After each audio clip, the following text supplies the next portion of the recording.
is written in Proverbs 10:19. Who read that Proverbs 10:19? Okay. Why you should know the answer?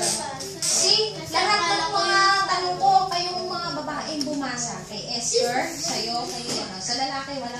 Ako, yung Kings. First week, pero nakatama. Hindi na mali yung basta niya. Mali ko yung nabasa ko, tita. 10:19, pinulit ko sa'yo. Hindi na kasi si ate yung basa na sa niya. Okay. What can talking too much lead to?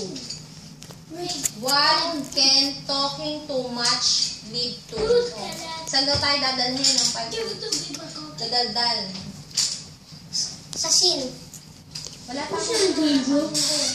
Si Pai ang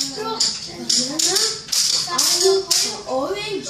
What can talking too much lead to? Lama nag-jits ko. Okay, siguro tayo. Girls! Esther. What can talking too much lead to? Who of this? It will lead to what? Bad words? No. Ay, nakasagot na po! Nakasagot na eh! 10, 9, 8, 7, sumoy!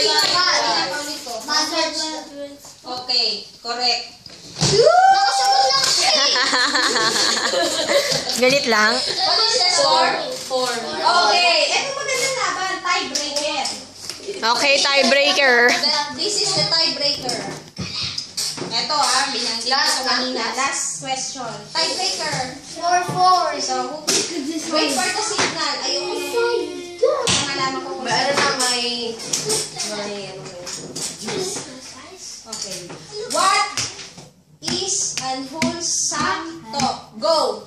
What is? Unwholesome talk. Go. Unwholesome talk. I discussed it earlier. Go, Esther!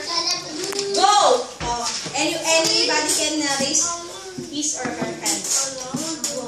I discussed it earlier.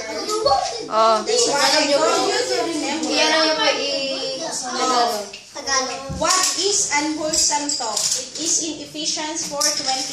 What is it? Unwholesome talk. Yes, what do you answer? Okay, go. Do not harmful words. What? Do not harmful words. So, ano yun? Ako na. Then. Okay. The question again. What is unwholesome talk? 6, Harmful words, tita. 4, 3, 2, 1. Hans, ikaw. what is unwholesome word? Parang ano po, parang nagsasabi po ng mga bad words. English. It's saying about hurtful words. Okay. Girls, bawi kayo sa next activity.